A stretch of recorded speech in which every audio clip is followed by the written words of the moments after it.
മലങ്കര സഭയിലെ ദേശീയ പക്ഷത്തിനെതിരായി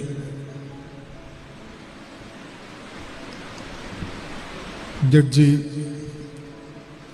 വീരരാഘവ അയ്യങ്കാരുടെ ഒരു വിധി പ്രസ്താവമുണ്ടായി. മലങ്കര സഭയുടെ സ്വാതന്ത്ര്യം അടിയറ വയ്ക്കാനാവില്ല എന്ന ഉറച്ച നിലപാടിൽ നിന്ന് മലങ്കര നസ്രാണി നേതൃത്വത്തിന് ഒരു കാര്യം ഉറപ്പായി: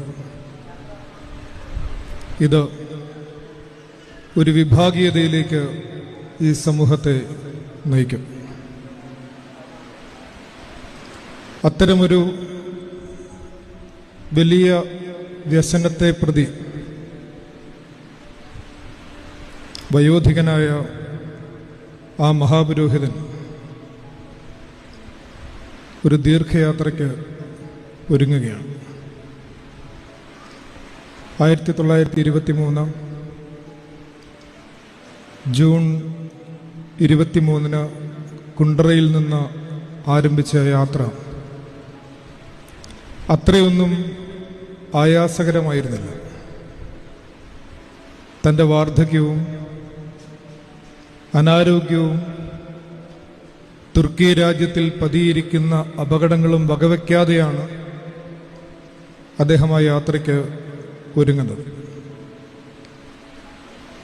ആ യാത്രയെക്കുറിച്ചും വലിയ ആക്ഷേപങ്ങളൊക്കെ ആ സമയത്തുണ്ടായി. ചിലർ പറഞ്ഞു, വ്യവഹാരത്തിൽ തോറ്റതിനെ പ്രതി മെത്രാൻ വിദേശ സഞ്ചാരത്തിന് ഒരുങ്ങുകയാണ്, ദുഃഖം തീർക്കാൻ. മറ്റു ചിലർ പറഞ്ഞു, ശിഷ്ടായുസ് അവിടെ എവിടെയെങ്കിലും അവസാനിപ്പിക്കാൻ അദ്ദേഹം സ്ഥലം വിടുകയാണ്. വേറെ ചില ആളുകൾ പറഞ്ഞു, ഇവിടെ പരാജയപ്പെട്ടതുകൊണ്ട് അദ്ദേഹം ചിലപ്പോൾ കിഴക്കൻ സഭയിൽ ചേരണമെന്ന ആഗ്രഹം കൊണ്ട് നാട് വിട്ടുപോവുകയാണ്. എന്നാൽ ഈ ആക്ഷേപങ്ങൾക്ക് മുമ്പിൽ സധൈര്യം, സ്വാഭിമാനം ആ വൃദ്ധനായ മഹാപുരോഹിതൻ തൻ്റെ യാത്ര ആരംഭിക്കുന്നതിന് മുമ്പ് കുണ്ടറയിൽ വെച്ച് നടത്തിയ പരസ്യ പ്രസംഗത്തിൽ എല്ലാ ആരോപണങ്ങൾക്കും മറുപടി നൽകുന്നുണ്ട്. അദ്ദേഹത്തിൻ്റെ സഹയാത്രികരായ ആളുകളുടെ കുറിപ്പുകൾ വായിക്കുമ്പോൾ ഒരു പുല്ലും മനുഷ്യനും കാണാനില്ലാത്ത വനത്തിലൂടെ, വിജനതയിലൂടെയുള്ള യാത്ര എന്നാണ് അതിനെ വിശേഷിപ്പിക്കുന്നത്.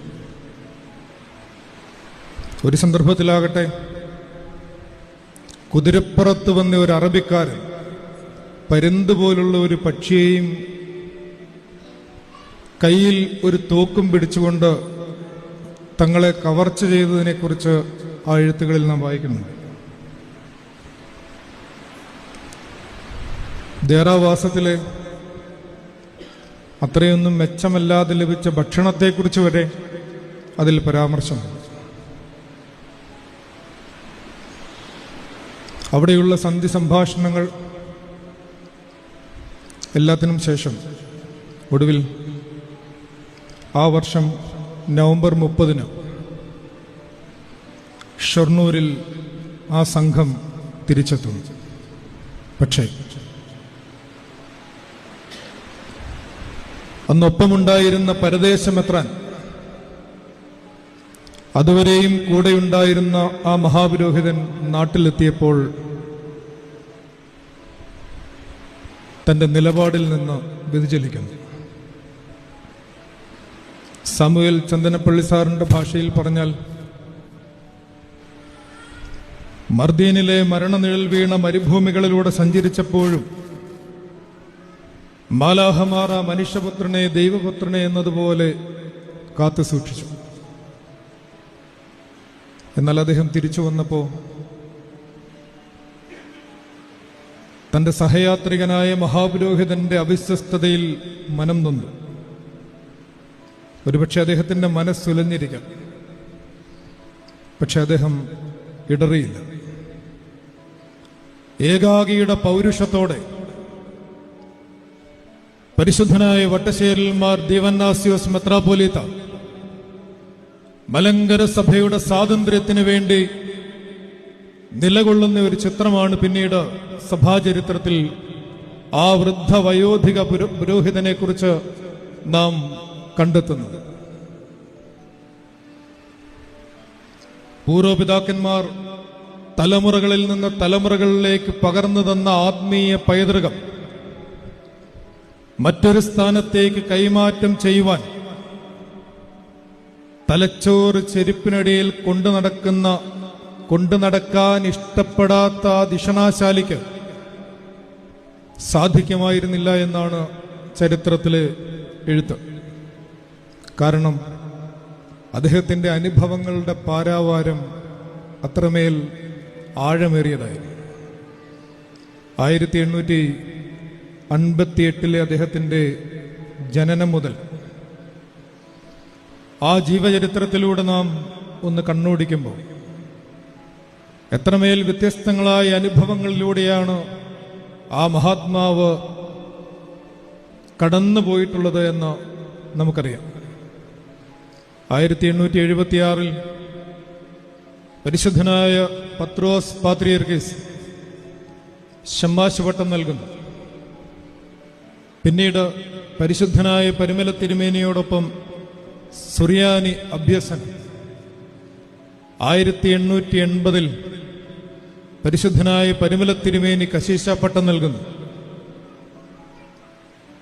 ആ സമയത്ത് തന്റെ സെമിനാരി അധ്യാപനത്തിൽ താൻ കുറിച്ചു വരിച്ചിരുന്ന നോട്ടുകളൊക്കെ ചേർത്ത് എന്ന വിധം മതോപദേശ സാരം, ഒരു സുറിയാനി പാഠപുസ്തകം, കോനാട്ടച്ചനോട് ചേർന്ന് കെംദ നമസ്കാരം, വിശുദ്ധ കുർബാനക്രമം, ഇവയുടെയൊക്കെ പ്രസിദ്ധീകരണം നാം കാണുന്നുണ്ട്. MD സെമിനാരി പ്രിൻസിപ്പളായും പരിമല സെമിനാരിയുടെ കാര്യദർശിയായും അദ്ദേഹം സഭാസേവനം നിർവഹിക്കുന്നുണ്ട്. 1908 ജെറുസലേമിൽ വെച്ച് മെത്രാപ്പോലീത്തയാവും. 1909 മലങ്കര മെത്രാപ്പോലീത്തയാവും. കൂട്ടു ട്രസ്റ്റിമാരുടെ ഭിന്നിപ്പിനിടയിലും തന്റെ പ്രിയപ്പെട്ട അംഗരക്ഷകനായ ആനപ്പാപ്പയുടെ മരണത്തിലും ഇതിന് സമാന്തരമായി 1910 അബ്ദുള്ള പാത്രിയർക്കീസിന്റെ ആഗമനത്തോടെ മലങ്കര സഭയുടെ ലൗകിക അധികാരം ഉടമ്പടി എഴുതി കൊടുക്കണമെന്നുള്ള വാദത്തെ എതിർത്തതിന് താൻ ഏറ്റുവാങ്ങേണ്ടി വന്ന മുടക്ക്, ഈ സന്ദർഭങ്ങളിലെല്ലാം അദ്ദേഹം തികഞ്ഞ ദൈവാശ്രയത്തോടെ ഈ പ്രതിസന്ധികളെ നേരിട്ടുവെന്ന് അദ്ദേഹത്തിന്റെ ജീവചരിത്രത്തിൽ നാം വായിക്കുന്നു.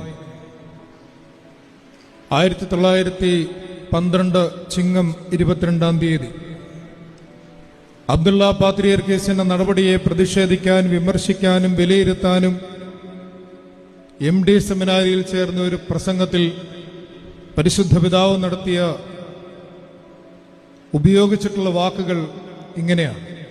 അദ്ദേഹത്തിന്റെ പ്രഭാഷണത്തെക്കുറിച്ച് ചരിത്രകാരന്മാർ പറയുന്നത്, വാരിധിയിൽ തിരമാലകൾ ഉയരുന്നത് പോലെ ഒന്നിനു പിന്നെ ഒന്നായി ഇങ്ങനെ വാക്കുകൾ നിർഗളിക്കുകയായിരുന്നു എന്നാണ്.